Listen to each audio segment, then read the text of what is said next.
The House will come to order. Prayer by the chaplain.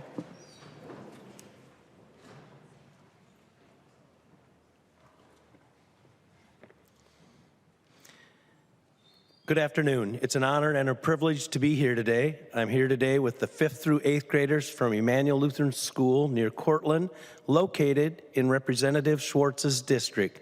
Will you pray with me? Heavenly Father, thank you for safely bringing us together as we gather from all regions of our state. Be with us as we go about our day and work, and allow it to be pleasing in your sight. Thank you for all the blessings you have bestowed upon us as citizens of our country, the blessings of freedom, democracy, education, life, liberty, and religious freedom. Hold us firm in your grace and continue to grant our country prosperity. Thank you for the wisdom, knowledge, leadership, and civic engagement you have given all our public servants. Be with them today as they do their work, seek compromise, conduct peaceful debate, and above all, guide and sustain them to make the best decisions possible for all the people of our state. Aid them in doing their work honestly and diligently for the betterment of us all. Protect and watch over us in our travels today and throughout the week as we venture home to our family and loved ones. Guard us, our family, our friends, and our colleagues against all harm and danger. For all that you have given us today and always, we are grateful and bless your name. In your name we pray. Amen. Thank you. The chaplain for today is Dan Erdman, principal at Emmanuel Lutheran School in Cortland, Minnesota. Pledge of Allegiance. Please remain standing and recite the Pledge of Allegiance to the flag of the United States of America.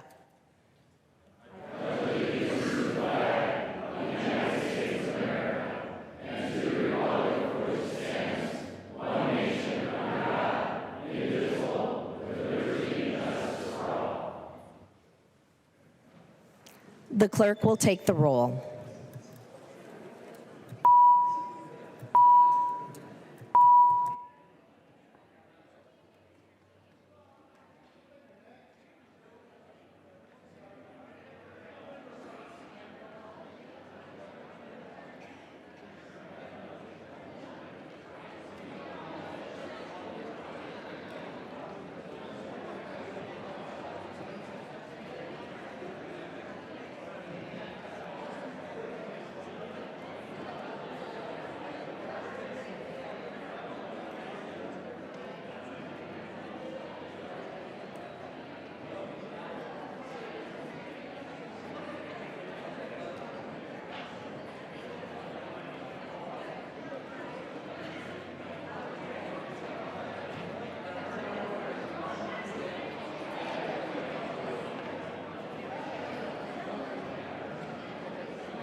The clerk will call the name of the member participating remotely.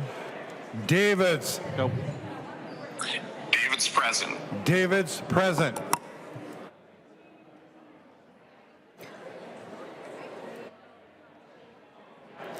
The clerk will close the roll.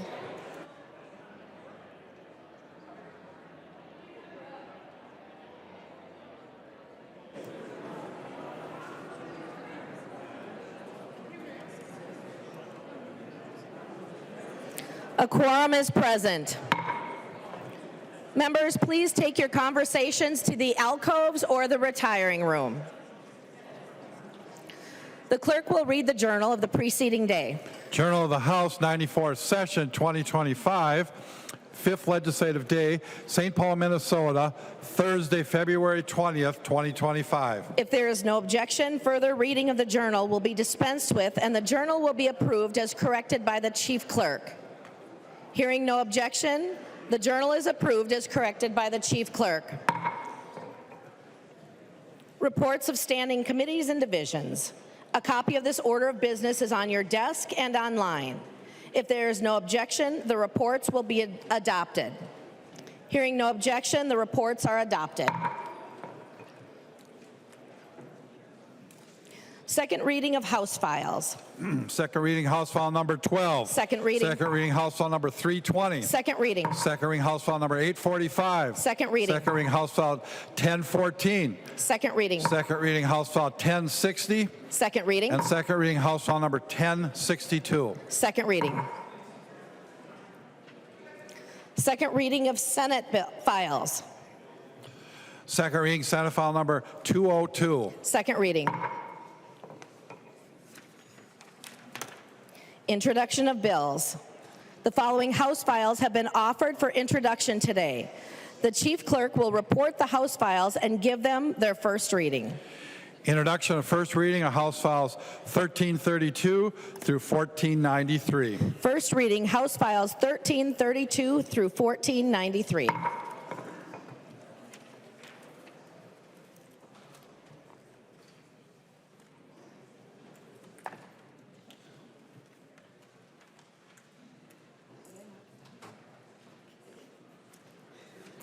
Calendar for today. The first bill on the calendar of today is House File 14. The clerk will report the bill. House File number 14, number 1 on the calendar for the day, an act relating to transit, establishing a temporary moratorium on certain light rail transit expenditures. There are amendments at the desk. If there is no objection, we will let the author explain the bill before the amendments. I recognize the representative from Hennepin, Representative Robbins, who will explain the bill. Thank you, Madam Speaker. Thank you, members. This is a very simple bill. It is a bill I have offered as an amendment on the floor in the past. And what it does is it puts a moratorium on the Blue Line light rail extension until the Southwest Light Rail is operational. This is a very common sense bill, members. We have already spent $2.9 billion on the Southwest Light Rail. And it was, just to give a little history, in 2011, it was scheduled to open in 2018 at the cost of $1.25 billion. In 2018, when it was supposed to open, they said, oh no, it'll cost $2 billion and it'll open in 2023. We are now in 2025, and now the cost is $2.9 billion, and it's expected to open in 2027. We cannot have the same mistake in the Blue Line that we made on Southwest Light Rail. I remember having many discussions on this House floor of the last 6 years where we would talk about Southwest Light Rail and we'd say, we can't stop. We have to put more money in because we've already put up the transit stations. We've already laid the tracks. We can't pull back. It's too late. We have to keep going forward. So the cost keeps going up. Taxpayers keep paying more money, and it's still not close to opening. We have the chance to not make that mistake again on the Blue Line light rail extension. We have already spent $160 million, so it's not that we haven't spent anything, but we haven't done too much construction. There is a transit station already there, but we haven't laid the light rail yet. So now is the time to put a halt to this until Southwest Light Rail is open and we have learned the lessons of that boondoggle before we go down this road again. Our taxpayers are begging for relief. Property taxes, income taxes, everything is too expensive. Inflation over the last many years. Our citizens cannot afford another boondoggle. So members, I ask you to join me in this. We can put a pause on the Blue Line, learn the lessons from Southwest Light Rail, and save taxpayers money. Thank you. Representative Koznick offers the following amendment. The clerk will report the amendment. Koznick moves to amend House File number 14, and the amendment is coded A5. I recognize the author of the amendment, Representative Koznick, who will report the amendment. Thank you, Madam Chair and members. The A5 amendment to this bill provides for a bus rapid transit alternative analysis study. When we take on these large projects, we need to know if that's the best use of our tax dollars and the most effective use of our tax dollars, and actually is in an effective mode of transit. And so it's pretty simple that the bus rapid transit analysis will be done, and once that's done, we can take a look and choose the best alternative if we still want to proceed with an expensive light rail transit that was estimated to be $3 or $4 billion. Perhaps with a little bit of data on this corridor, we would learn that the bus rapid transit alternative would be about 10% of the cost, would be similar amount of ridership, and we could get it done a lot sooner. Or, if you don't think that's true, then if it's more expensive and has less riders, then maybe you would want to continue to spend $4 billion. So that's what basically what the amendment does, Madam Speaker. There's an amendment to the amendment. The clerk will report the amendment. Koznick moves to amend the Koznick Amendment to House Law Number 14. The amendment to the amendment is coded A7. I recognize the author of the amendment to the amendment, Representative Koznick, who will explain the amendment to the amendment. Madam Speaker, is it possible to introduce the A8 before the A7?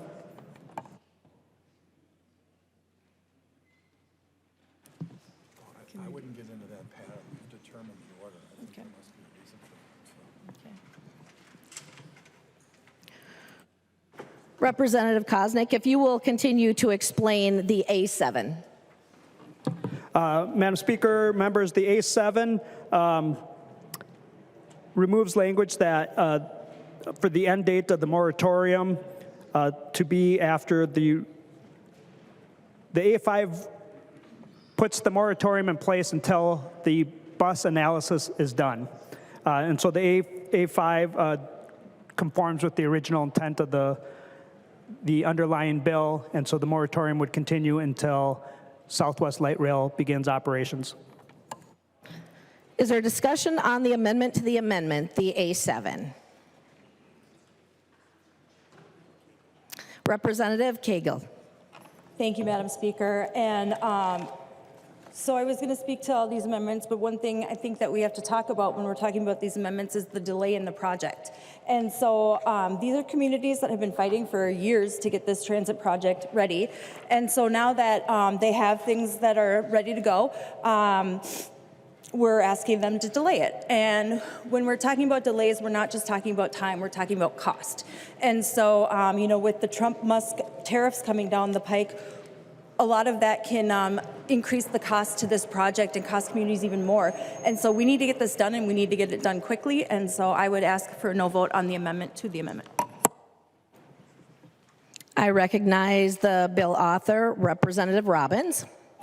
Thank you, Madam Speaker. Thank you, Representative Cagle. I appreciate that comment. I think, members, as I said earlier, the more we spend on this now, the harder it will be to stop. And as we saw just in reports today, the Met Council and the Department of Transportation are going to do a study on switching the North Star corridor to bus because, as they have said, quote, instead of continuing to pour money into a failing system, we need to focus on solutions that actually serve communities efficiently and affordably. Members, this is what we are trying to stop, is spending more money that makes it impossible to stop from spending the $3.2 billion, as we've already done on Southwest Light Rail for $2.9 billion. This is the time to pause it so that we can do the study that Representative Koznick wants in this amendment and show that bus rapid transit is much more affordable and efficient. So please vote no. Please support the Koznick amendment to the amendment. Representative Cagle. Thank you, Madam Speaker. I'd request a roll call. Are there 15 hands? Seeing 15 hands, a roll call on the amendment to the amendment has been requested. Any further discussion? Representative Koznick. Thank you, members. I would encourage a yes vote on the A7 amendment. We need to make sure that we do the taxpayers of Minnesota right and make the right decision. And this amendment buys us a little bit more time to make sure that, in fact, we're using taxpayer dollars for transit in the most effective manner possible. So I encourage a yes vote for the A7. A roll call has been requested. We will take the vote on the amendment to the amendment. The clerk will take the roll.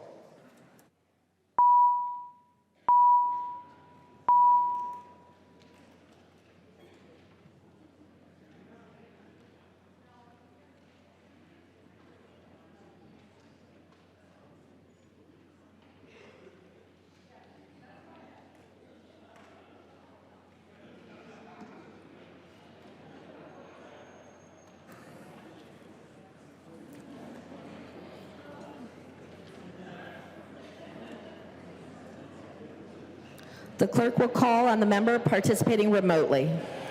Davids. Davids, yes. Davids votes aye.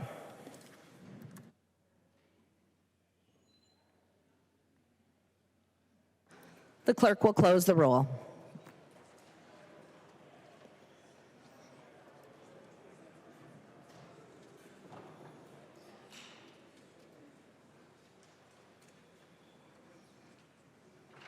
There being 67 ayes, 66 nays, the amendment to the amendment has been adopted. There's an amendment to the amendment. The clerk will report the amendment to the amendment. Koznick moves to amend the Koznick amendment as amended to House File number 14, and the amendment to the amendment is coded A8. Representative Koznick, to your amendment to the amendment. Madam Speaker, members, the A8 just shows, makes that the council must conduct that analysis to give us the best information possible using existing resources.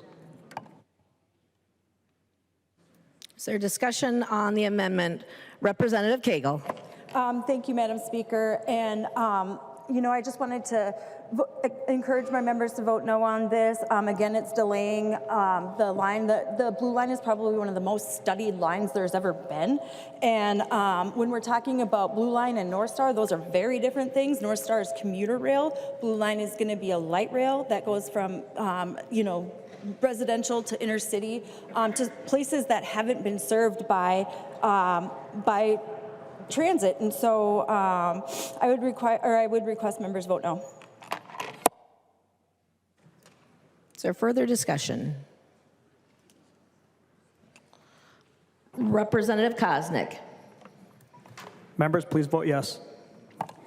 Roll call, Madam Speaker. A roll call has been requested. Seeing 15 hands, there will be a roll call. The clerk will take the roll.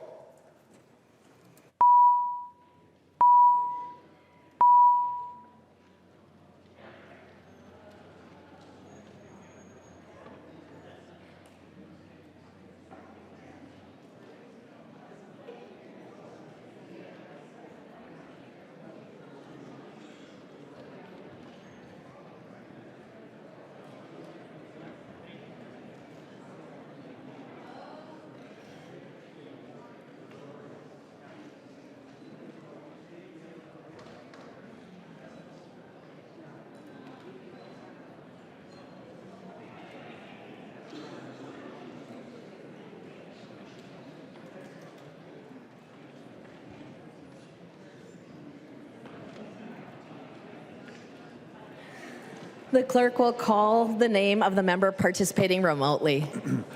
Davids. Davids votes aye. David votes aye. The clerk will close the roll.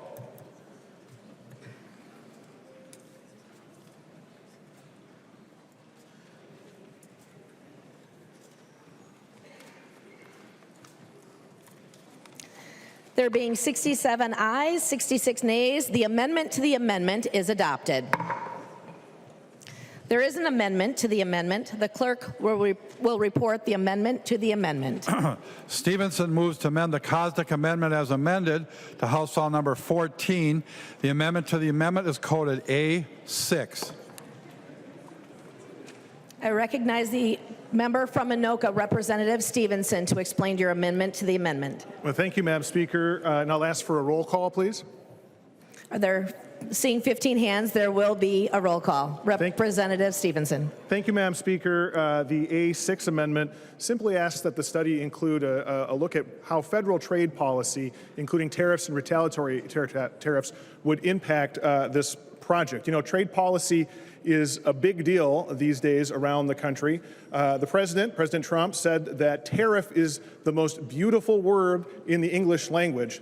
I suspect that Minnesota consumers will disagree with that. I suspect that a lot of us will disagree with that when we see the February budget forecast as well. Tariffs, including the tariffs that have already been placed, are going to increase inflation in Minnesota and thus increase costs. If, for example, the president follows through on his threat to place a 25% tariff on Canadian imports, that would raise the price of gasoline by 50 cents a gallon. I imagine they'll be using some gasoline as they move forward with the Blue Line extension.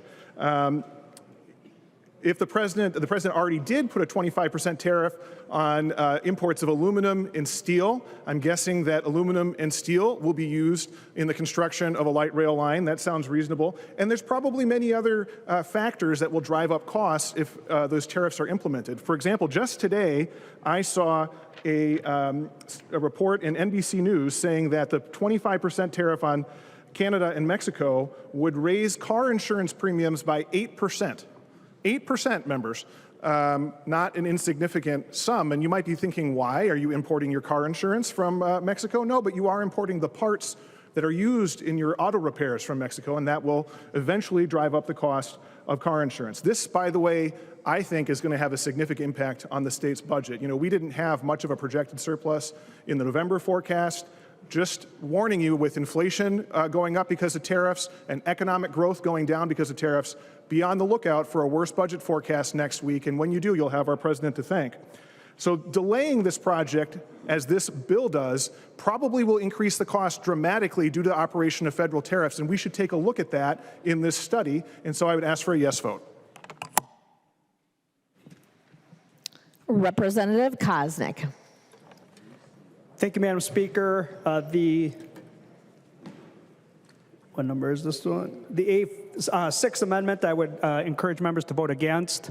I know there's a fixation with what's happening at the federal level, but elections have consequences, and most Minnesotans and Americans made a choice, and so I think it's not really a very serious amendment, and I know that some people have TDS, but you need to get over it. So I encourage a no vote on the A6. Any further discussion to your amendment to the amendment? Representative Stevenson. Well, Madam Speaker, Representative Jordan informs me that in Canada they pronounce it aluminium. So vote yes, A. The clerk will take the roll.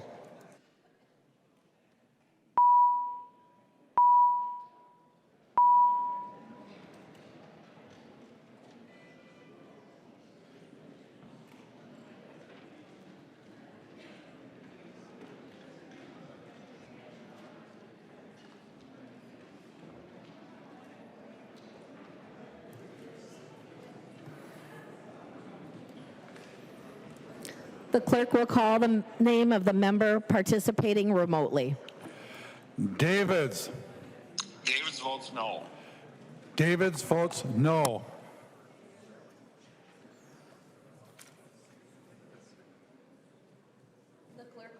The clerk will close the roll.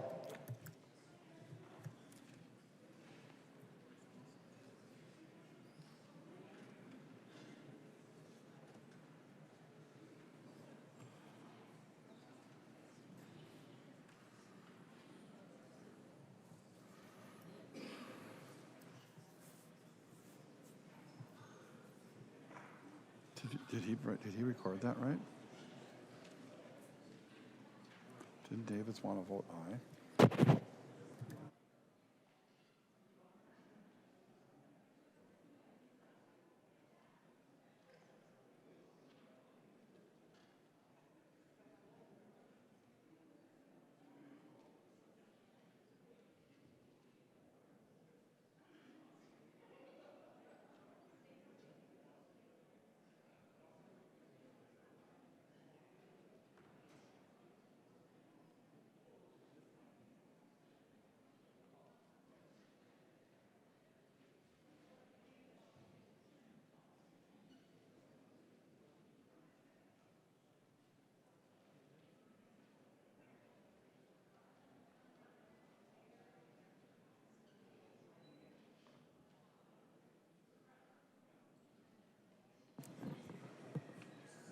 There being 67 ayes and 66 nays, the amendment is adopted. To the underlying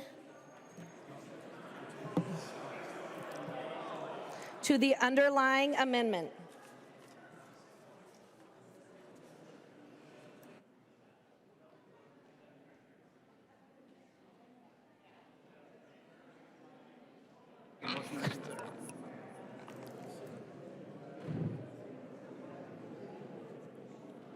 Madam Speaker.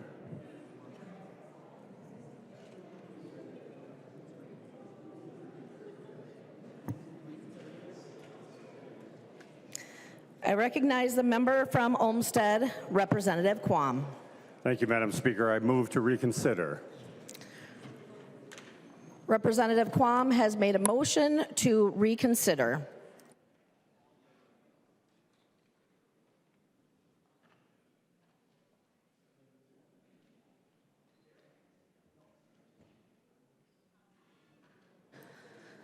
On the Stevenson amendment, all those in favor on the motion to reconsider say aye. Aye. Those opposed say nay.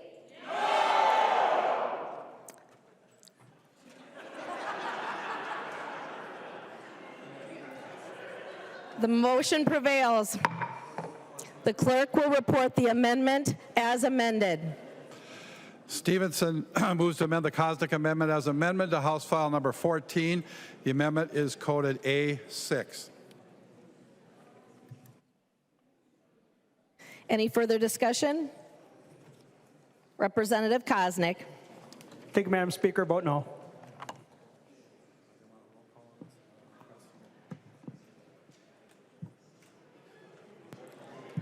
Roll call. Representative Stevenson. Thank you, Madam Speaker. I just asked for a roll call. Seeing 15 hands, a roll call has been requested. A roll call will be granted. Thank you, Madam Speaker. Any further discussion?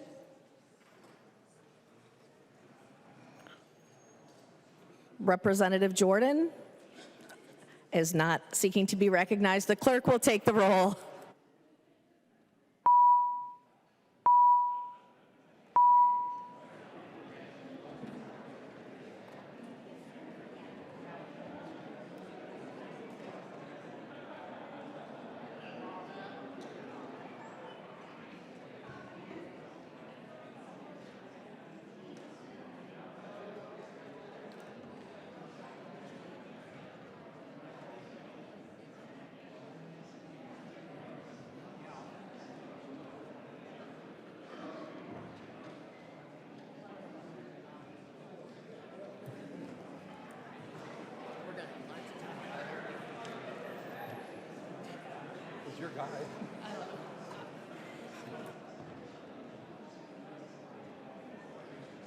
The clerk will call on the member participating remotely.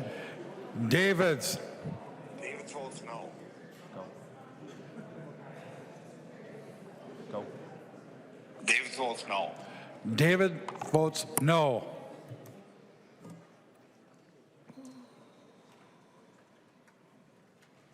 The clerk will close the roll.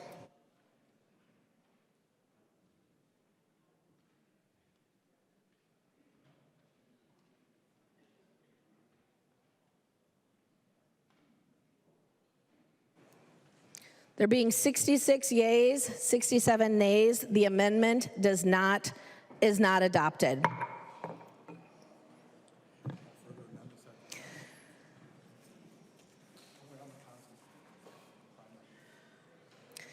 We're on the primary amendment as amended. Is there any further discussion? The member from Anoka, Representative Cagle. Thank you, Madam Speaker. I would just encourage members to vote no. This adds more time. This adds more money.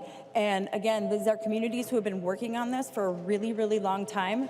They know what they want, and no more state money is going to be going to light rail. We made sure of that in the 2023 budget. And so this is Hennepin County's money, and I would say please vote no on this. To the author of the amendment, Representative Kosnick. Thank you, Madam Speaker, and I would request a roll call before I begin. Roll call being requested, seeing 15 hands, a roll call will be granted. Representative Koznick. Thank you, Madam Speaker and members. What this amendment does and that the bill will now do is provide us some data and some decision points so that we can make the best decision for the taxpayers of Minnesota. We owe them that.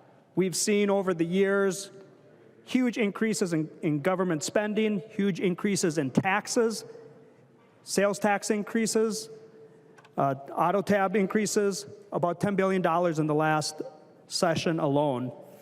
And so when we're entrusted with those dollars, we need to make sure that we have good data to make sure that we make good decisions and recognize the best options that are available. We want people to be able to get where they want to go in the modes that they want to use and the manner that they want to use.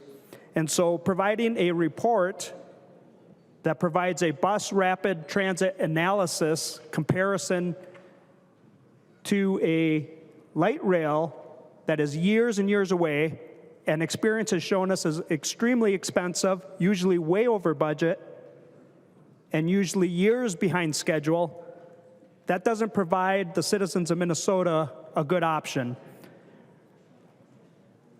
By voting for this amendment, you're saying that you're doing your jobs and analyzing the best options for Minnesotans, the best options for people in these corridors, and the best option and most reasoned decision for your constituents. And I want to also note that there are currently a lot of transit options in this corridor. If you want arterial bus rapid transit, we have the Metro C line and the Metro D line. The C line serves Brooklyn Center and Minneapolis, north and downtown via Brooklyn Boulevard, Penn Avenue, Highway 55. And destinations include Shingle Creek Crossing, Camden High School, North Point Health and Wellness Center, and it has frequent service up to every 10 minutes every day of the week. If you want to use the Metro D line, it also serves Brooklyn Center and Minneapolis, North, Downtown, and South Minneapolis, Richfield, and Bloomington via Brooklyn Boulevard, Fremont Avenue, Emerson Avenue, and others. And this also includes destinations to Abbott Northwestern Hospital, Midtown Global Market, and the Mall of America. There are a number of urban local routes that serve this area, routes 5, 7, 14, 22, 30, and 32, and I won't go into exactly where all those areas, but it's along this corridor that's being proposed for the Blue Line. There are suburban local routes that serve this corridor. Route 705 serves Brooklyn Center, Brooklyn Park, New Hope, Golden Valley, St. Louis Park via Winnetka Avenue. Route 716 serves Brooklyn Park, Brooklyn Center, Crystal, Robbinsdale along West Broadway and Douglas Drive. And that includes the Crystal Shopping Center, Crystal Community Center, and downtown Robbinsdale. In fact, earlier today we heard from a lot of people in this corridor in Robbinsdale that they want to utilize and would appreciate better bus service, but not the disruption and the cost that would come with the light rail service. Route 717 serves Plymouth, New Hope, Robbinsdale, Brooklyn Center again. And the destination would be Winnetka Shopping Center. There's also Route 721, 722, 723, 724 that serves this corridor. But we can make it better, but a light rail, an expensive light rail transit is not necessarily the answer. We have commuter and express routes in this area as well. Route 760, 761, 763, 764, 766, and 768 without repeating the areas that serves, but it's all throughout this corridor. And Minnesota's light, and this is important because we are providing transit services in this corridor. Those will remain. If we can do better with a BRT, more aligned probably not exactly, but align that corridor, we will do better for the residents in this area and save Minnesota taxpayers transit and transportation dollars significantly. Minnesota's light rail projects have become a bottomless money pit. They've been plagued by cost overruns, construction delays, and low ridership. It's time to put an end to these wasteful boondoggles. Representative Robbins, thank you for providing this bill to save taxpayer money, but also to improve transportation options in this corridor.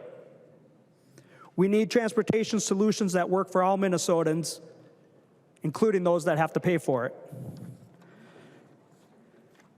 And so, members, I would encourage a yes vote on this bill. Earlier today, we had a different bill related in transportation. I won't name the line because it's a commuter line, but it's a lot different than light rail line. But we've known for years that it was not performing to the ridership projections. We were losing millions of dollars, hundreds of millions over 16 years of operation.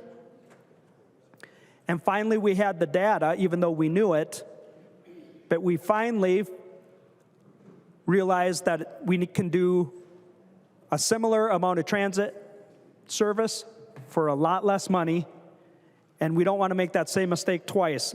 So those of you that were in committee and were saying we need a little bit more time, we need data-driven decisions, here's your opportunity to actually vote with what I heard in transportation today.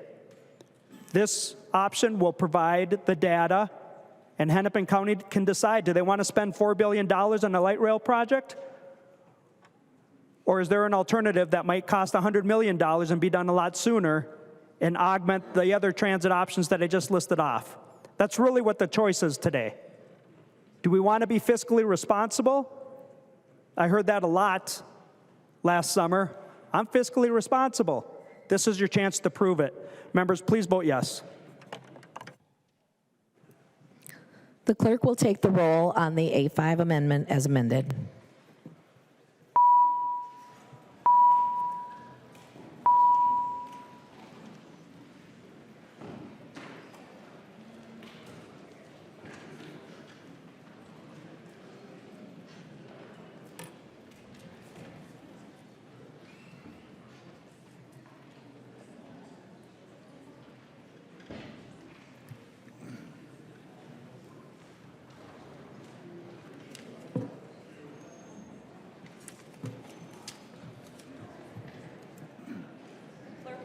The clerk will call the name of the member participating remotely. Davids. David votes aye. Davids votes aye.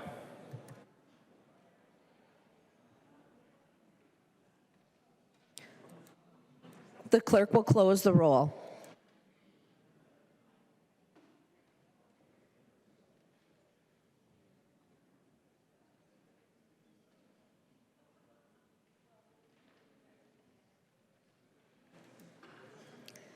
There being 67 ayes and 66 nays, the amendment is adopted. There are no further amendments at the desk. The clerk will give the bill its third reading. Third reading, House File Number 14, as amended. Third reading. The member from Anoka, Representative Cagle. Thank you, Madam Speaker. I'd like to make a motion to re-refer this back to transportation. Representative Cagle has made a motion to re-refer the bill. Is there any further discussion? Representative Koznick. Thank you, Madam Speaker. The Transportation Committee has heard this bill already, and there's no need. We had vigorous floor debate today, and there's no need to re-refer it for any reason. We're ready to vote. Representative Cagle. Madam Speaker, I'd request a roll call. Roll call being requested. I see 15 hands. There will be a roll call. Representative Cagle. Madam Speaker, we did hear this bill. We heard House File 14. It has now been amended to change the scope of the bill quite a bit. And so this, we should stop doing committee work on the floor. And let's get back to doing committee work in committees. So I would make a motion, please support the motion to re-refer to transportation. Any further discussion? Representative Koznick. Madam Speaker, members, this is just a few-page bill. I think we can make improvements to the bill here on the floor. It's not a 1,400-page bill. I think members are well informed. Thank you. The clerk will take the roll on the motion to re-refer House File 14 to Transportation.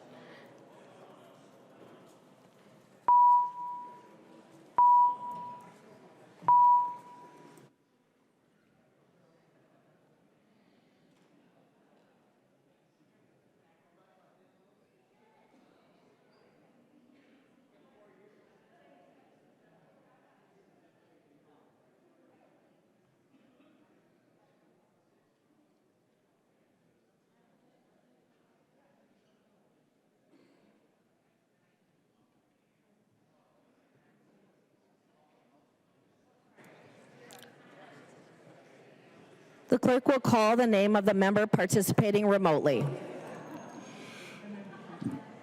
Davids. Davis votes no. Davids votes no.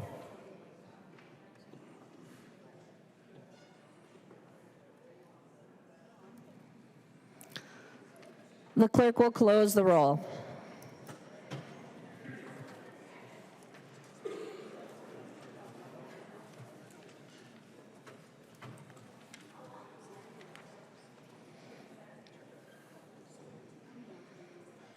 There being 66 ayes and 67 nays, the motion does not prevail. Further discussion on House File 14. The member from Anoka, Representative Stevenson. Thank you, Madam Speaker. House File 14 did not come through the Ways and Means Committee, which is absolutely within the prerogative of the chair to do that. But I did want to explore a bit, since it didn't come through Ways and Means, the potential fiscal impact of this bill on the state budget. And I have some questions for the bill author. I wonder if the bill author would yield to a question. The bill author will yield to a question. Representative Stevenson. Thank you, Madam Speaker. And first, I just want to make sure we're on the same page. Representative Robbins, I'm wondering, this bill prohibits Met Council from expending funds on light rail systems other than Southwest Corridor. Is the Met Council able to spend any part of its sort of general budget, discretionary budget on light rail projects? Representative Robbins. Thank you, Madam Speaker. Thank you, Representative Stevenson. So right now, the Met Council is prohibited by statute from spending money that they get through the Metro Transit sales tax on light rail, but they are not prohibited from taking money from Hennepin County as a pass-through and spending it. So this would ensure that that cannot happen. Representative Stevenson. Thank you, Madam Speaker, and thank you, Representative Robbins. That's my understanding as well, that we, of course, passed a measure last year to prohibit the Met Council from spending funds on, or 2 years ago, I think, from spending money on light rail without a direct appropriation from the legislature. And so I wonder if Representative Robbins would yield to another question. She will yield. Representative Stevenson. Representative Robbins, I'm wondering, has there been a direct appropriation for the Blue Line extension? Representative Robbins. Thank you, Madam Speaker. No, there hasn't. Representative Stevenson. Well, see, Madam Speaker, this is where I think that we have a disagreement then. There was an appropriation in 2023, I believe, of $50 million. And Representative Robbins is nodding, so she agrees with me. There's $50 million that was appropriated from the general fund to Hennepin County. And would Representative Robbins continue to yield?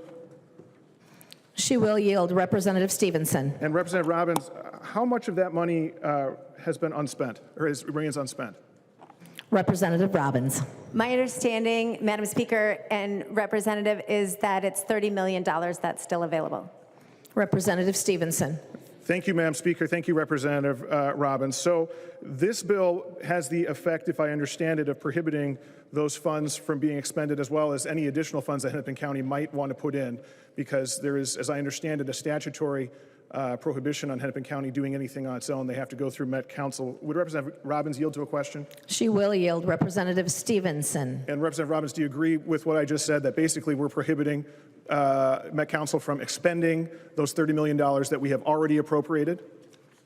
Representative Robbins. Madam Speaker, Representative, no, because that money cannot be spent, as my understanding, unless there is federal money that's appropriated or given towards the project, which has not happened. So the money cannot be spent until that happens. So there is no fiscal cost because there will not be any money spent by this bill. So all of this is about whether it needs a fiscal note, whether it should go to Ways and Means. And we've had that discussion in committee, and there is no fiscal cost because that $30 million cannot be spent, so it doesn't need to go to Ways and Means.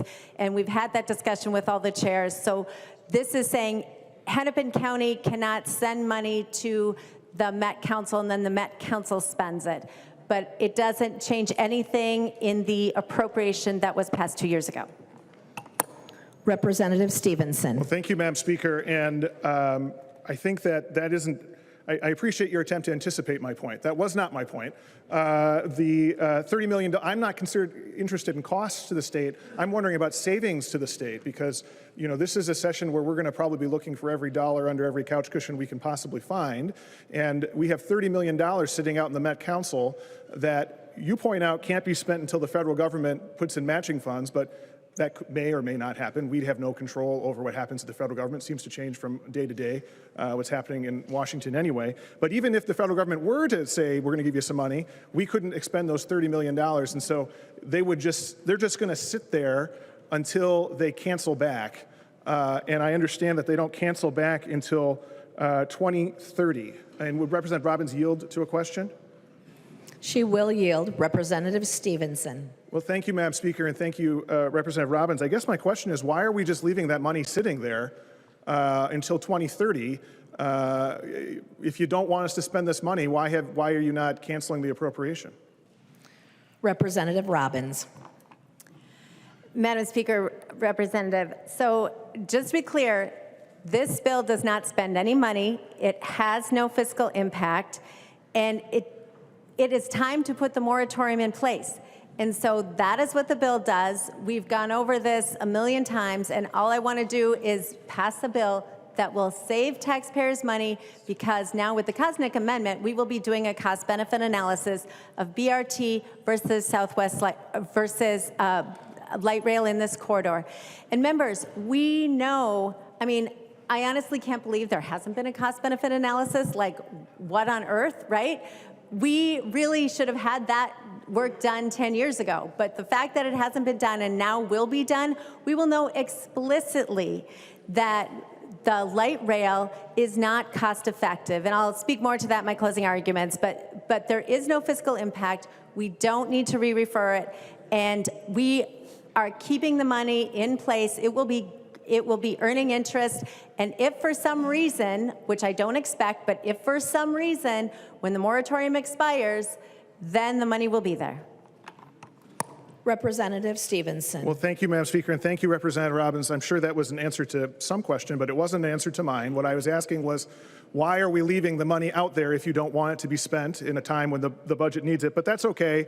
I understand that you've gone over that over and over again, so I assume that means it's your intent that the $30 million just sit there unavailable to either Hennepin County or the state of Minnesota to be spent going forward. And I hope members will consider that when they vote for the bill or against the bill in a few minutes. I guess the last question, if Representative Robbins would yield for just one more question. Representative Stevenson. She will yield.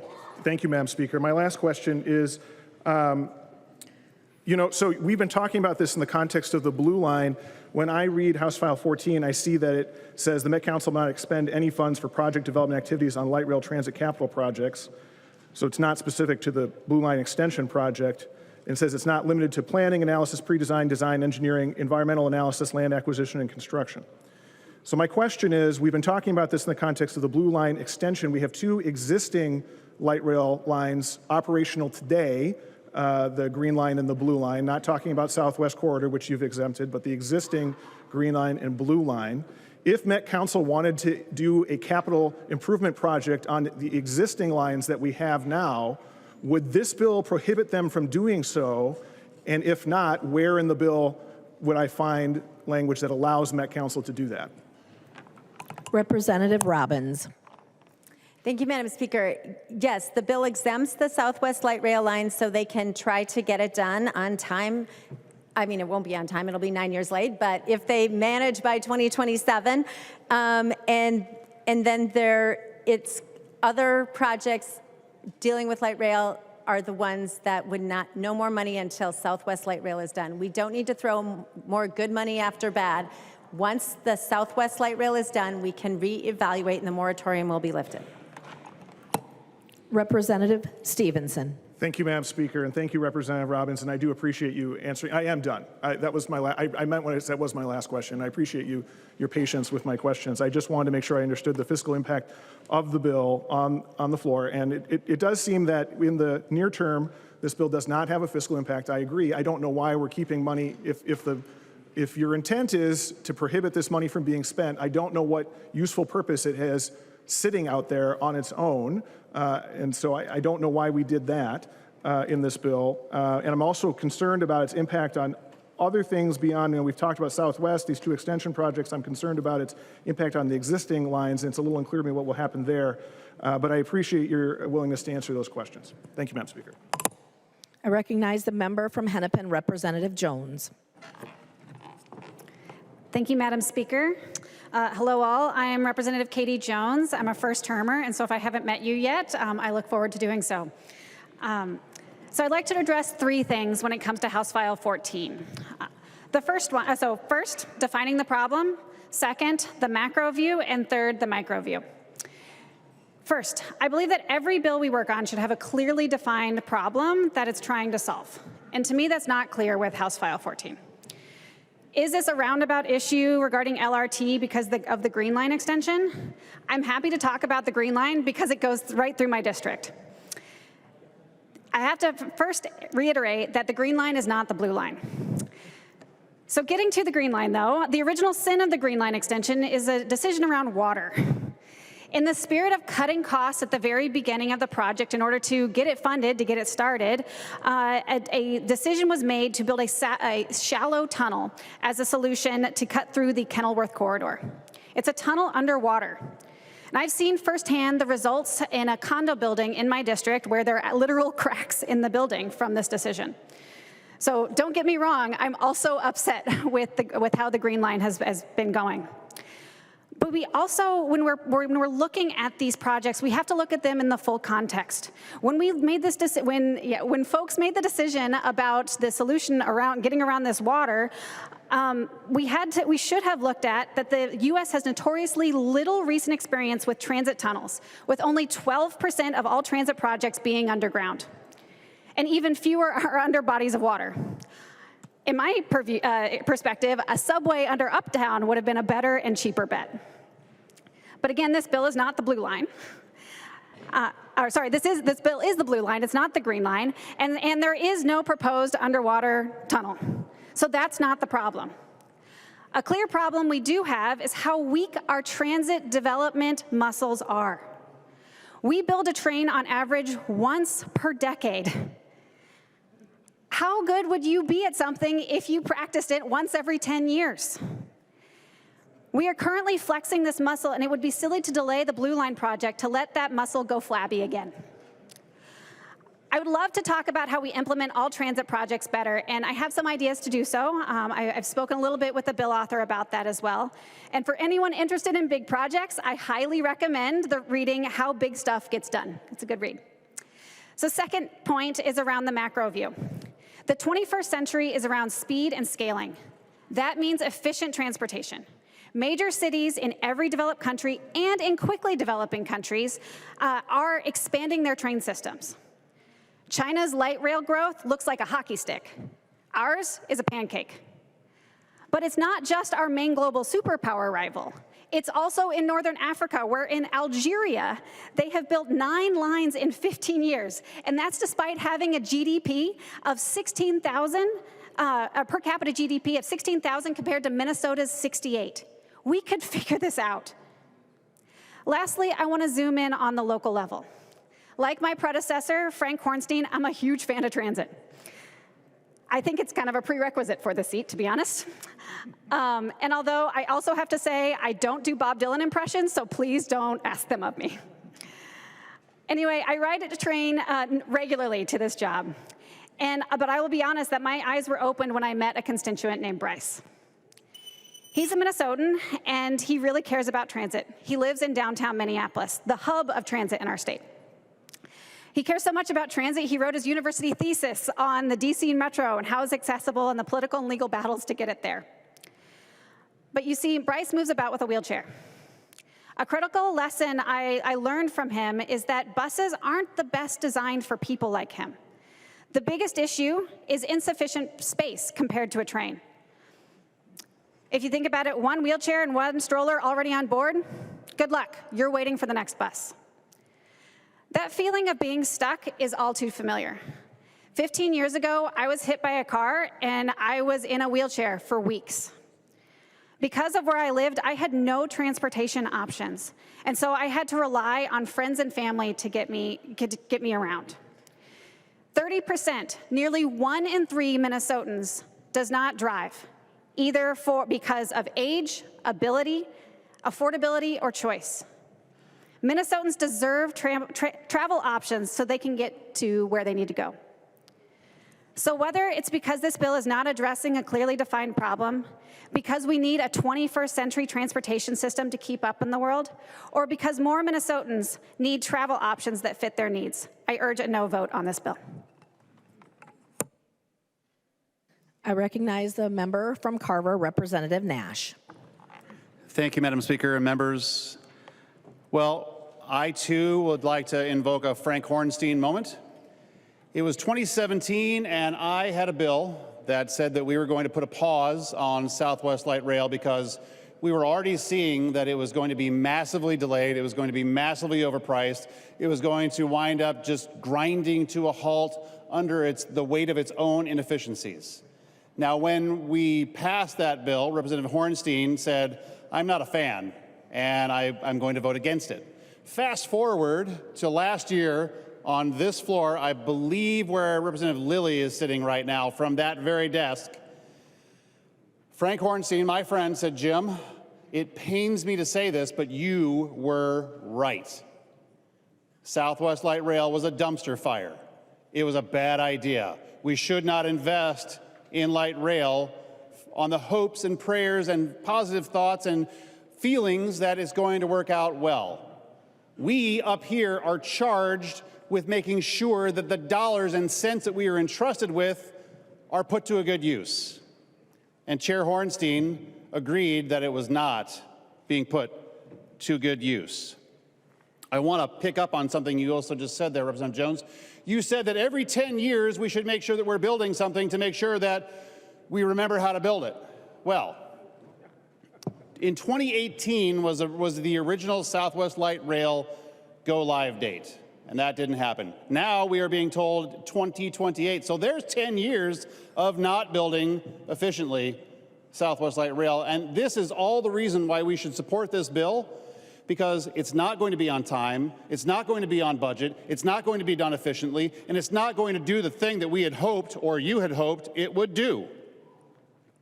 I want to pick up on something else you just said, that the Chinese are building light rail, and I don't know, that we should also build light rail because the Chinese are building light rail.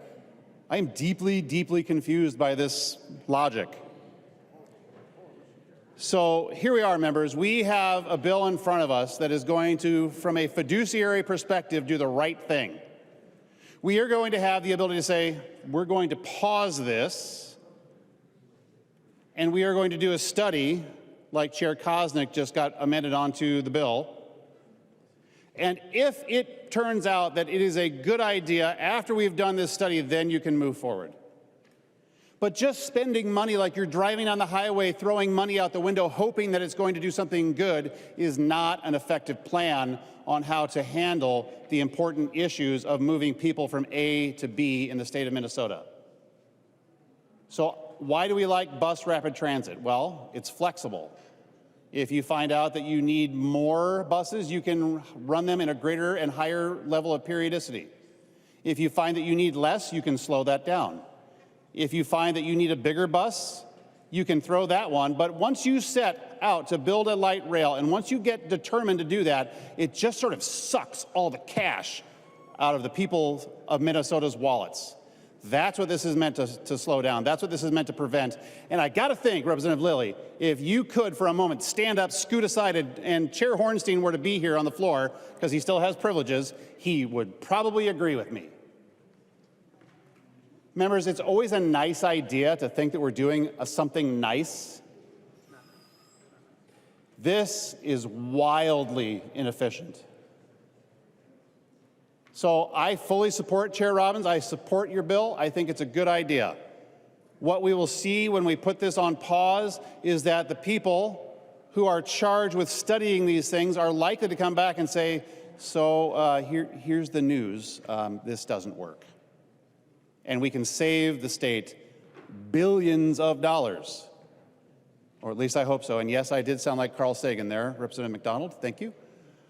But we need to put a pause on this, if for no other reason that the study can then come back, and maybe, Representative Jones, it'll prove your point. If the study comes back and says, great idea, move forward, then you can. But up until that point, we're just wasting money by throwing it out the window. Members, vote yes. I recognize the member from Martin, Representative Olson. Thank you, Madam Speaker. Members, we need to, so we spent this whole last year listening to conversations about, oh, we're all against waste. Everyone in this room hates waste. We like efficiencies. That's what we need, more efficiencies, less waste.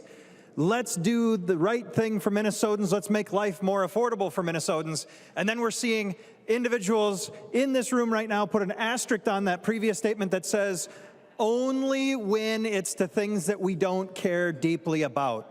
Members, we need to step aside from our emotional tie to things like trains, right? Just because you love trains dearly doesn't mean it's a good idea. We need to evaluate the numbers. That is why this bill must pass today. Now, I just did a little bit of numbers, and I'm a history teacher, I'm not a math teacher, but let me tell you what my numbers found, and I'm sure that they'll be very close to the ones that you find if you pull out a piece of paper and a pencil and evaluate the Met Council's study that they released talking about public subsidies involved in transit options. Now, in order to make this new train line efficient and work out financially, to make it work out, this is against the bus rapid transit, okay, which is massively cheaper, and it's very, very convenient for many individuals, right? 10% of the cost of this rail line if you choose to do a bus instead, okay? So it's 10% difference. But let's do some numbers here. In order to make this line actually pay, to pencil out, it will take 5 billion riders. You need 5 billion people to get on that train at least one time to cover the cost of installing it. That's not to talk about the maintenance as well, right? Not to cover down on the maintenance of the operation after it's been built. Just to pay for how much it would cost to build this thing, you would need 5 billion people to ride this. Now, if you take the average amount of ridership per year, we had 50 million riders last year about, and 1/3 of those riders choose to go on the train instead of on buses. 2/3 of the individuals who ride transit in Minnesota today ride the bus instead of the train. If you do the numbers, 5 billion riders necessary for this train, it will take more than 300 years. 300 years, members, before this concept of this train pencils out. 300 years, and that is assuming there is no maintenance cost for 300 years. That would be a wonderfully produced train that doesn't need any maintenance for 300 years. Members, if you have any common sense whatsoever, it says just let's look at it. Because the numbers that you can pencil out on a napkin are not even close to a good idea. Now let's have some professionals, maybe some actual math teachers look at the numbers, and I can guarantee you that I'm being conservative with this. Members, we cannot continue to throw money away. You promised your constituents that you would root out waste. You promised them. You are looking at a deficit into the future, and this is not where it starts. You don't start looking for waste by saying, if it's not something I'm married to, then I'll look for the waste. But if I love it, then we're going to do it regardless.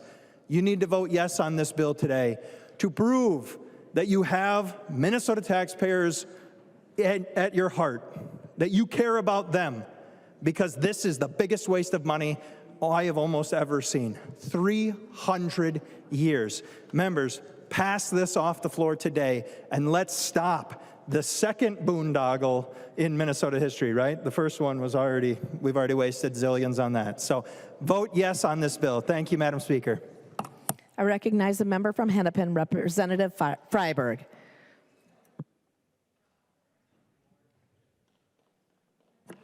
Thank you, Madam Speaker. So I heard Representative Jones state very clearly how the blue line is not southwest and articulate the differences between the two lines. I then heard another member immediately talk about why southwest was so bad. But again, this bill has nothing to do with southwest. We have learned from the Southwest fiasco and put serious financial constraints and oversight onto the Met Council. In 2024, the legislature created a permanent oversight role for MnDOT on all Met Council LRT projects going forward, and a statutory prohibition on any Met Council expenditures on LRT capital costs, except for direct appropriations in law and federal sources. We must give these reforms a chance to work and not prematurely punish a locally funded and controlled expansion of transit. House File 14 would not return any substantial amount of funding to state coffers, but it would artificially inflate costs borne by the taxpayers of Hennepin County by approximately $200 million. In other words, all this bill does is burn millions of dollars in an attempt to make a political point about fiscal responsibility. The bill also now has this duplicative bus rapid transit provision included. The Met Council already studied bus rapid transit route alternatives for this corridor in the alternatives analysis, and LRT was recommended because of BRT's lower estimated ridership and requirement to transfer, limited vehicle capability, fewer passengers per revenue hour, and greater impact to the general roadway traffic compared to LRT. To be clear, not every resident along the corridor supports the current alignment, but the elected officials who represent the corridor have overwhelmingly approved this alignment. On September 23rd, my birthday, the Brooklyn Park City Council approved the Blue Line 5-1. On October 1st, the Hennepin County Commissioners, which is a bipartisan group, unanimously approved the Blue Line 7-0. On October 1st, the Crystal City Council approved the Blue Line 5-2. On October 1st, the Robbinsdale City Council approved the Blue Line 3-2. On October 3rd, the Minneapolis City Council unanimously approved the Blue Line 13-0. Cumulatively, 33 out of 38 elected officials who actually represent the impacted communities support the Blue Line. Yet the authors of the bill think they know better than the elected officials who represent the communities along the line. None of the authors of the bill represent cities through which the Blue Line will pass. I suppose at least the bill's chief author is from the right county, but otherwise the bill authors are from Bemidji, White Bear Township, Friedenberg Township, Lakeshore, Albert Lee, Starbuck, Altura, Badger, Henderson, Browns Valley, Delano, North Branch, Underwood, Lakeville, East Grand Forks, Isanti, and Red Wing. Those are all lovely communities. They are very different parts of Minnesota, but they do all have one thing in common, and you know what that is? The Blue Line goes through none of them. There was overwhelming testimony in committee in support of the Blue Line and in opposition to this bill, and I encourage members to oppose this bill. I recognize the member from Dakota, Representative Koznick. Thank you, Madam Speaker. I didn't know I was on the list, but I did want to comment on the Representative Freiberg. Members, you each have an election certificate, and you're a state representative. You represent a district, but you're a state representative. What we do here is spend state tax dollars, and you shouldn't be shamed in having a voice to protect the state of Minnesota and their taxpayers. Doesn't matter if you live in this corridor or not. You have an equal voice in this body, and I take a little bit of offense saying that we don't. So members, I encourage you to support this amendment to save all your taxpayers money. I recognize the member from Hennepin, Representative Momami Hiltsley.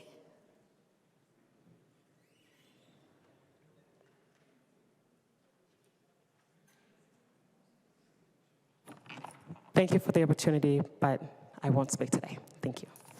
I recognize the member from Hennepin, Representative Abaje. Thank you, Madam Speaker.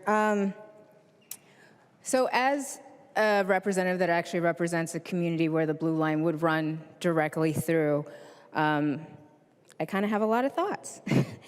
So the blue line has been stalled for many, many years.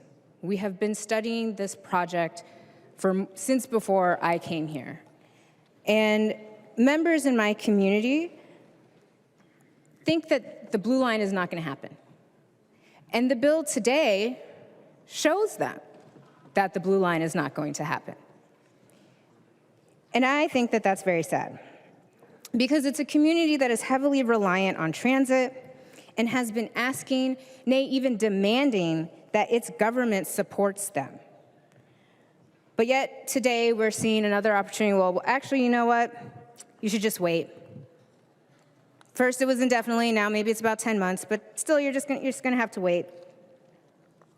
We've done studies that show that folks do want light rail, even if they're not exactly sure what they want it to look like. They do know they want some type of development to come into our district. But instead we say, we have to do one more study. We have to actually double check and make sure, when we've done all the studies and we already know. It's disrespectful. And that's actually how a lot of members of my community feel, regardless of where they are on the light rail. They feel disrespected. They feel left out of the conversation. And should this bill pass today, that's exactly what it will do. It will shut down the conversation and say that we no longer have a voice. And that's why I oppose this bill. Not because the blue line is perfect, not because it's going to be built completely up to code or everything that we want, but it's because it shuts my community out of the opportunity of shaping the future that they want to see, of ensuring that the blue line adheres to the interests that they have, to the development that they want to see in their businesses, in their communities, with their children. And it also makes Minneapolis-St. Paul region, less desirable place to come to. When visitors get off a plane, they don't want to get on a bus. I know because I visited a lot of cities, and when I take their transit, I want to get on a train. And that is what makes the Minneapolis region and Minnesota as a whole would make it a world-class destination. And the community has been involved in this. They have been going to the meetings, they have been engaging with the local officials. We are working on plans to make sure that the blue line works for us. But to preemptively cut us off before we can even get something off the ground, I think that that's shameful. And so at the end of the day, to me, this is actually a local project with local leaders that are working to figure out how to use the lessons learned from Southwest to make sure that the blue line becomes a better project. And what I really hope that we don't do here today is that take a lesson from Southwest and to say no again to a community that has historically been disinvested in, and to saying to people who have been working on this for years, I think we've had enough of it, we're gonna put a pause on it, but we don't necessarily know when we're gonna come back to it. And so for that, for my community, to allow us to continue to keep having this conversation, to continue to shape it in a way that will work for us, I urge members to vote no on this bill. I recognize the member from Anoka, Representative Cagle. Thank you, Madam Speaker. And I was kind of struggling about how I was going to talk about this today, but I kind of am taking inspiration, plagiarizing Father Joe at St. Tim's. I know Representative Norris heard this sermon a few weeks ago, but one of the things that Father Joe told us was that he hadn't had an eye exam for 10 years. And so when he went to the eye doctor, he put these new lenses on and saw the world in a whole nother way. And so what I'm asking you guys to do today is take your normal lenses off of where you came from and maybe put some lenses on of the people who come from those communities. Because 40% of the people that live in the communities along the line are people of color. 35% of those have household incomes of less than 200% federal poverty. And 40% of them have population that has limited English proficiency.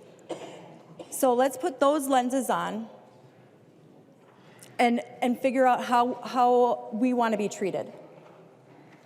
And so this is a community that has been advocating for years for this light rail. They have been working to get engagement, public buy-in. They're elected leaders. And so when I see a piece of legislation like this, it kind of makes me think that people don't really want to see the world through any other lenses but their own. And for me, that's really sad, because a lot of us come from places where it's pretty easy for us. And not a lot of people, and then there's other people who it's really difficult for them. So please, I'm asking every legislator in here, take off your own lenses every once in a while and look through other lenses so that you can try to imagine what it's like living in those communities. And once again, us coming in and telling people what they want, what they need, what they deserve is really kind of shameful. And so I would ask every member here to oppose this piece of legislation. I think that it's really sad that we're just doing another messaging bill when we could really do real work for the state of Minnesota. So thank you, members. I recognize the author of the bill, Representative Robbins. Thank you, Madam Speaker. Thank you, members, for the great debate that we've had today. A lot has been said that I want to address, and I'll try and keep it concise. So I recognize that this is not about the Southwest Light Rail project, but what it is about is learning the lessons of Southwest Light Rail. And the lesson from Southwest Light Rail is that, and all of these projects, but Southwest Light Rail, it's way over budget, 232% increase from when it was originally proposed, and it's nearly a decade over the time expected for operations, and we're still not there. Like, it may not open in 2027. And for the Blue Line, we have the chance not to make those same mistakes. And members, I've heard a lot about the needs of the community, which I very much respect, and I'm sorry that that has not come through. But I've been working with many people in the community, from the West Broadway Business Association, from the Jordan neighborhood, and what they tell me is that their voices have not been heard. They go to meeting after meeting and are told generalities, their questions aren't answered, and they're afraid, members, of their businesses being closed down for what right now is 6 years. It's not going to open until 2030, and that's very optimistic. These people from West Broadway Association, other business communities along the corridor, have invested their life savings in their businesses. We had a press conference today at 2 o'clock. I encourage you to go back and watch it. People passionately spoke about how they have continued to serve these communities that other people have neglected. They stayed open. They stayed there despite rising crime, despite riots, despite lots of problems, and they are the heart and soul of these communities, and they're afraid they are going to lose their business if they are shut down for 6 years. Some of them have been multi-generational. One gentleman, he's the third generation to run an Ace Hardware in the community. Another gentleman is, I believe, the second generation to own a liquor store in the community. Other business owners spoke. The other thing that we haven't talked about is the community members who are afraid of their houses and their neighborhoods being torn up. One community member from the Jordan neighborhood who spoke said that there will be hundreds of homes lost. I think she said, and I could be wrong, but over 600 I know was the number. I don't want to state it exactly. Members who live in these communities and are seeing their neighborhoods and their businesses torn up are very concerned. They're also very concerned about the safety of kids who will now have to cross across a light rail track where normally they could just go across the street to the Y. They're very concerned about how they're going to get across, children get across the street to parks when it's a very busy light rail intersection. They shared all of this, members, and I encourage you to go back and watch their concerns, because these members of the community have felt ignored, have felt their voice wasn't getting heard. Do you know how I connected with them? They saw the testimony in the Transportation Committee on this bill, and they showed up at my town hall in my district, and they're like, will you help us? We aren't being listened to. And so I just encourage you, members, to know that there's not unanimity on this, and there's a lot of concern about the impact of using light rail instead of bus rapid transit, which would be much less disruptive to the community, because construction generally takes about 2 years, much less disruptive to the corridor, because 81 was already built with being a bus rapid transit line in mind. And finally, members, this really does affect all of our taxpayers. So Representative Stevenson, if you want to join me in rescinding the $30 million that's on the books, I can drop that bill this week, and I would love to return that money to the general fund. And then we can just wait and see what happens with the cost estimate, and my guess is it won't make sense. Members, these light rail projects were conceived of pre-COVID, when people commuted downtown and there was much more, many more people who worked downtown, and that was the basis on which they developed these ridership numbers that were a stretch then. Now, post-COVID, the number I saw from an article on February 28th in the Star Tribune said that we are only at 60% of pre-pandemic ridership levels in transit. People are not commuting downtown, and that probably isn't going to change. We need bus rapid transit in this corridor because it's more flexible. It will meet the needs of the community as development changes, as commuting patterns change, as opportunities change around the metro. We don't know where the next hub of jobs and opportunity is going to be. It could be somewhere else, not downtown, and we need to be ready for that. And we also have to look at the ridership numbers. The original projection on ridership for this corridor was 27,500 weekday rides by 2040. Now they're projecting 12,700 weekday rides by 2044. Members, this is not going to be close to making money. Well, I know they don't make money, but the projections are 46% less, and that's honestly optimistic. So we do not need to spend this when bus rapid transit is so much more flexible and affordable. The Gold Line, which is opening, according to an article yesterday, it's going to be opening on time and on budget. It's actually opening a month early. It's for 10 miles and costs so much less.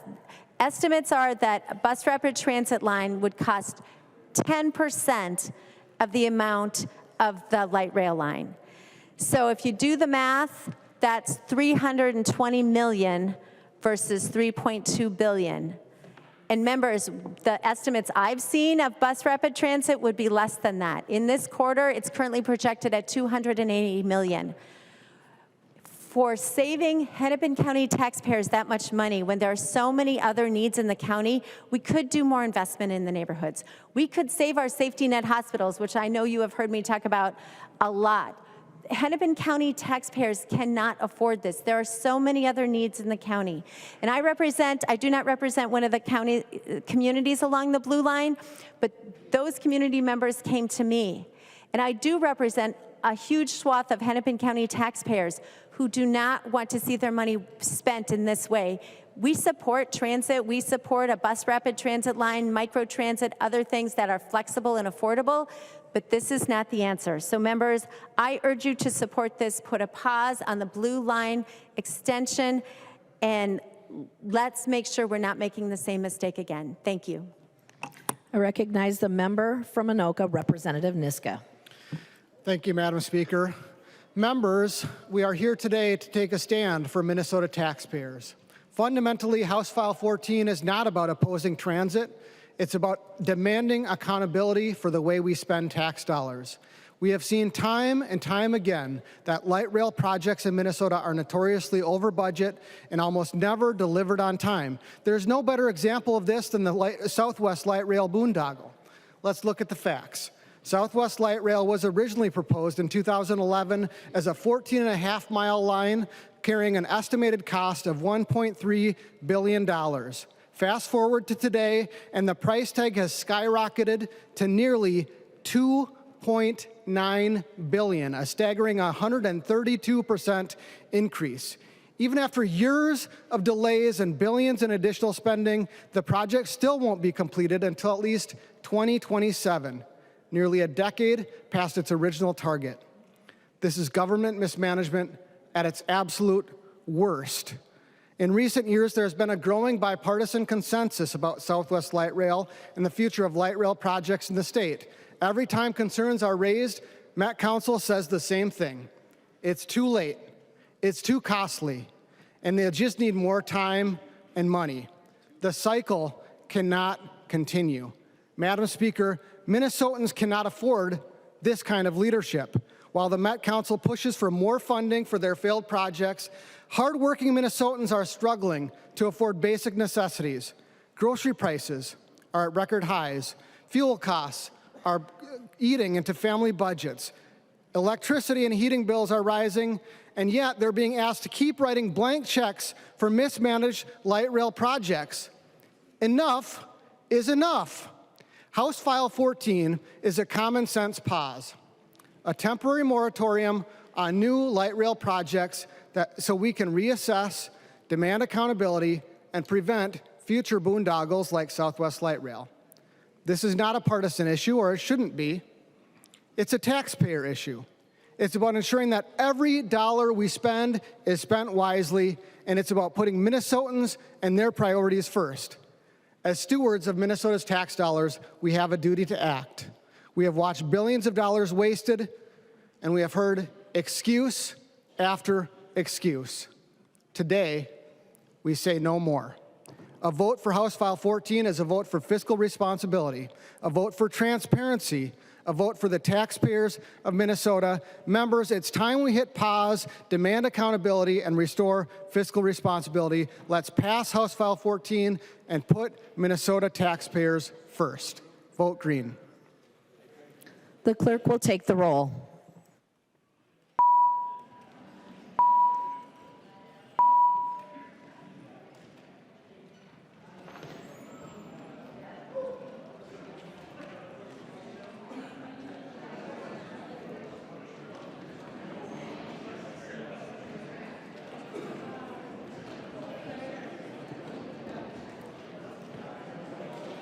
The clerk will call the name of the member participating remotely. Davids. Davids votes aye. Davids votes aye.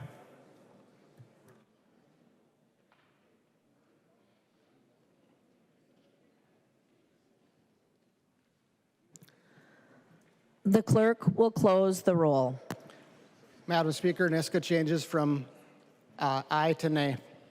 Representative Niska changes from aye to nay.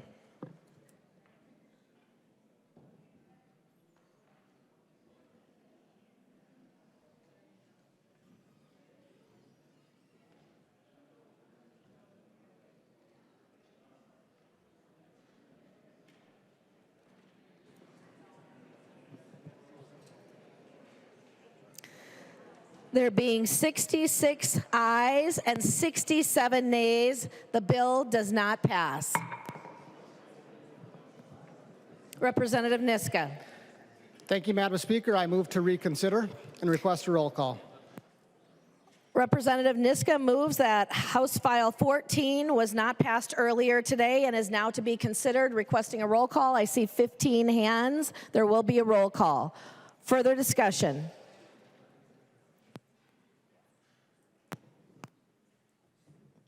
Representative Niska. Thank you, Madam Speaker. We saw today that after years and years of holding off, Democrats finally have agreed and seen the light on North Star. Hopefully, we'll come to that point here soon and with respect to this project. And so I move to reconsider so that Democrats can have another shot. The clerk will take the roll on the motion to reconsider House File 14.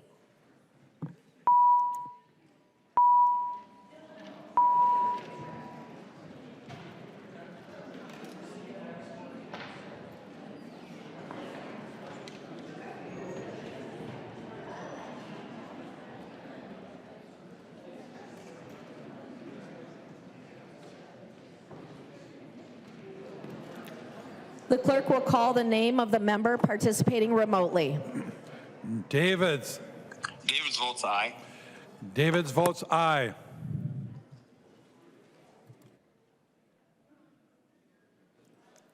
The clerk will close the roll.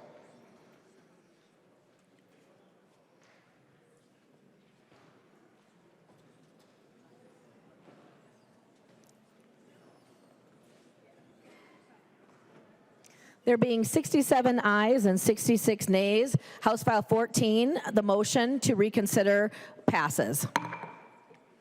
Representative Niska. Thank you, Madam Speaker. I move that House File 14 be laid on the table.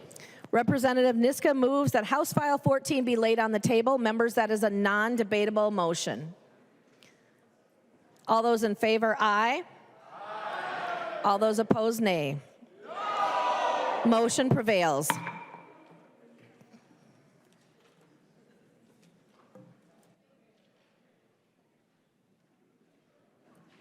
Motions and resolutions. There are copies of the non-controversial motions at the House desk and online. If there is no objection, we will take action on these motions first. Hearing no objection, the motions prevail.